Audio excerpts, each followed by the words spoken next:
A lot of people know who I am and know that I've been not feeling too well over a period of time. I ain't going to explain it all in detail, but I can tell you some things that you guys all need to be doing right now. Um, in the wintertime, we we need to replace the humidity in our homes. So the best way to deal with it is using your kitchen and your stove. We do heating and air conditioning. We put humidifiers in people's homes as needed for indoor air quality for overall health, especially when children's got nosebleeds and it automatically changes that environment.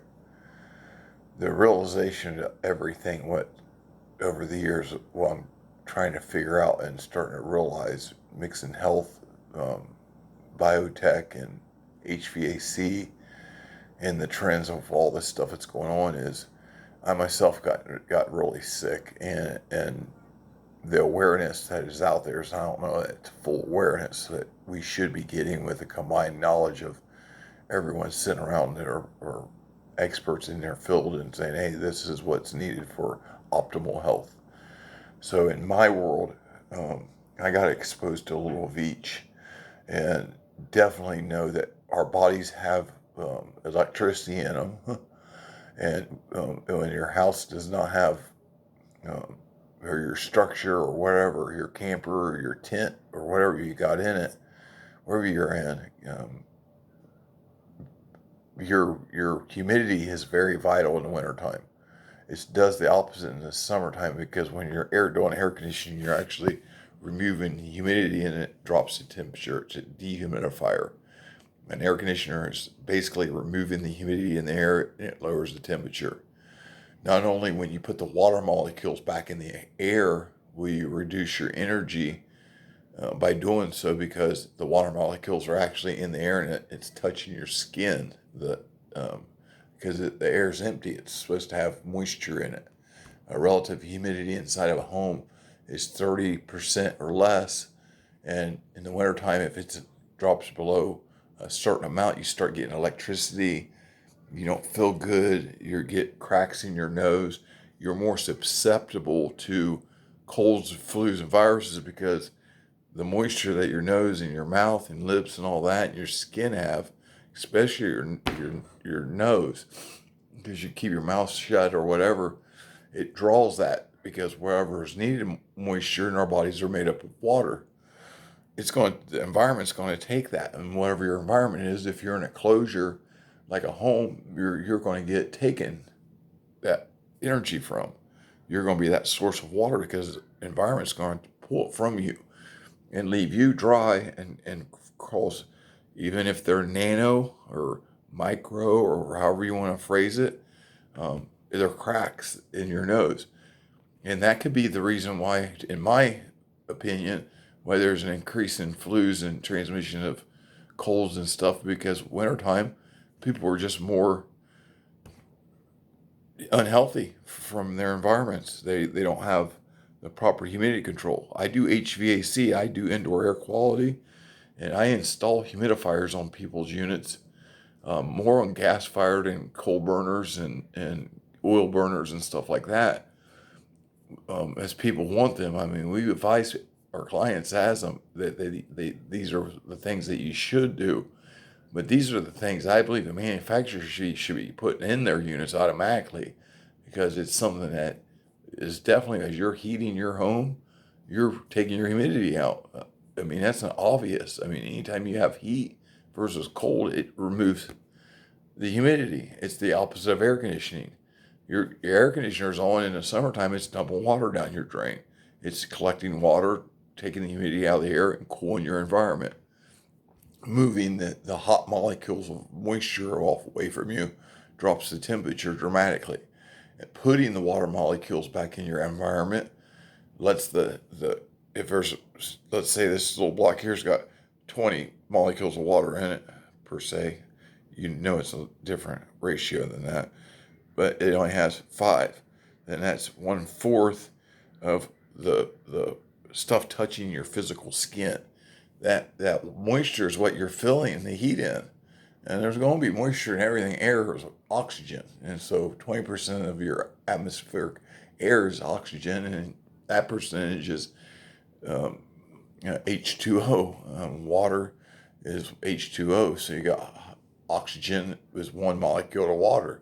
So you need to put double the amount of water back up in the oxygen in your environment to breathe as you take it back out. So when you're burning in the wintertime, what I'm starting to realize, especially more paying attention to since this phenomenon's going on with COVID-19, is that we need to be more proactive about putting moisture in the air. Believe it would increase our energy, because if you don't have moisture, if it's very um, less, your hair starts standing up on your arms. Feels like critters are crawling all over you. Your head itches. You lay down, you don't feel comfortable. Your bed, you got static in your sheets, your clothing. Your clothes will start sticking to you if it's really extreme. Those things actually make you feel very unhealthy because your body is energy and water. So it's actually doing the opposite of giving you life. It's robbing you of life on that end. But on the other side of it, it's making your nostrils, where it's supposed to stay moist, dried, and then crack just like skin when it dries out and cracks. If you put yourself in a very dehumidified environment, your skin is going to continue to grow. It's going to get thick and hard and peel off, and because it replaces itself so fast. And so if you're in a real dehumidified area in the wintertime, then your skin on your feet will go real quickly and peel off, and that's very dangerous on your body. And it makes you very, very susceptible to getting any type of virus or disease, because then instead of it just getting into you, it's going to get into you more easier into your blood system, because those cracks in all those areas are easier for it to get in your system. As far as it dripping down your lungs and doing all this, I believe it's more in the fracking per se, like cracking of your nostrils, your throat, your skin, your hands, your feet, whatever those areas are. So I'm just giving you a word of advice. If you cannot do anything at all and you're stuck, here's what you should do. You should take 2 big pans of water, the biggest pans you got, put them on your stove, turn them to boil first, boil them up, get them boiling, and then turn your stove back on half. Don't make a fire hazard for yourself. Make sure every single thing catch on fire is away from your environment. Number one, safety. It was always number one, safety, since health come into the factor in my trade now, and that's safety. But it used to be safety first when we were dealing in skilled trades. Now it's health then safety. And they were a little bit ignorant in my craft. They didn't tell us that in that order in schooling. Anyways, this is, I mean, we're humans, we learn as we go. As you can see, well, this morning, per se, I woke up in here and doing this stuff for my whole life. I realized that, hey, my hair on my arm's standing straight up. Over the night, it snowed here, winter set on real quick, got cold, all the humidity kind of left the environment I'm in. I'm in an indoor wooden home, and it dries all everything up. So you have to replenish it out. This is a very, very good way to do it. It's not energy inefficient at all. Now, if you don't want it to boil or nothing like that, you want it to do like, if you turn your stove at the maximum of half to a quarter, depending on what you want, that's safe too. But make sure that you pay attention to this, because this right here puts pounds of water back in your air in your home. There's 8 pounds of water per gallon. So a gallon and a gallon. There's 16 pounds of water here. So you want that to be back in your atmosphere. Just think in the summertime when your air conditioner's running and it's really humid out on a rainy day, it only takes a couple hours to fill a 5-gallon bucket of water up full of from your air conditioner system. You take an air conditioner system, take the pipe and put a 5-gallon bucket there and fill it up in five hours easily. 5 gallons, a gallon an hour. So a gallon an hour here is going to be putting a lot of water in the air, but definitely will make you more healthier. You want to make sure you want to keep your relative humidity 30% or in that area below. Watch your windows. Don't let your windows get moisture in them. Of course, they're going to do it right at first, especially if your home is dry. This did it earlier today when I did it. The water actually went straight to the windows here and covered them. And I was like, that's because it was cold outside. So if you can see, like right here, see how I just did that? That's because I've been making humidity in here on purpose today. I've been putting a lot of it. This thing's turned down a lot more than what I did today. I've put about 4 of them pans of water in there in the home, or 4 times I've done this today, just to get it back up to where it should be. So I'm just trying to give you a good word of advice. I am an expert in indoor air quality. I'm not going to explain to you right now who and what all that stuff is.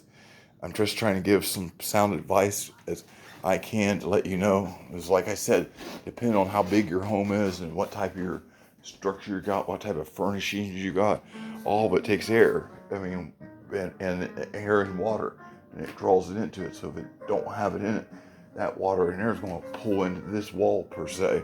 So you got to put it back in your atmosphere, and then once it's rebound, then you can slow it back down after you initialize it. So you just be proactive about it, and I promise you, you will definitely feel so much healthier. That's why if you in the wintertime when you're taking a shower, you come out, you feel much better because you're just got all that static off of you for one, and de-energized all that negative energy that's pulling from you, because that's what it does. And along with you just feel overall moisture back on your body. And it energizes you. Your body's not using energy to fight off the static, which really makes you feel fatigued and weak and not hunger. It affects your hunger, your sleeping patterns, overall health, your physical health, because it makes you susceptible to catch viruses and colds in the wintertime. That's the main reason why people catch colds and viruses, because these things right here dry out and you get cracked up inside, and you're breathing air and you're getting an environment. So just be proactive about it. Like I said, if you got that much steam coming off your stuff, that's pretty good. Keep it about that. Maintain it. Know what you're doing. Watch it throughout the day. Get a good idea. Keep a little calendar over there if you need to, and keep replenishing it. And then call your HVAC contractor, your local one, if you don't have a humidifier, and have one installed, and it does it automatically on your system. We preach it to our clients, and they're like, well, we only have this much money, but we put them on a lot. We put on lots of. It's good to maintain them and keep them maintained so you can keep that pounds of water in your air. It takes pounds of water in your air to make it back to normal, and then your temperature, as far as your thermostat, instead of having to turn it up on 76 degrees to fill 72 degrees. You can turn it to 72 degrees and fill it 72 degrees and be comfortable in winter time. So not only does this here saves so much energy in your heating costs, because this puts the air back to temperature touching your physical skin instead of it not being there and you're trying to make it feel like it is. So it's energy efficient to boil water. Gas, if you've got a gas stove and you're doing it with gas, be very vigilant if you're burning your gas all the time. You want fresh air. If you're near, especially a small enclosure, get a little fresh air inside. Make sure you always have fresh air coming in. If you're using a lot of gas, you have to replace that fresh air that's in your place. My name is Rich, and I'm trying to just give you guys some good sound advice. Have a good evening.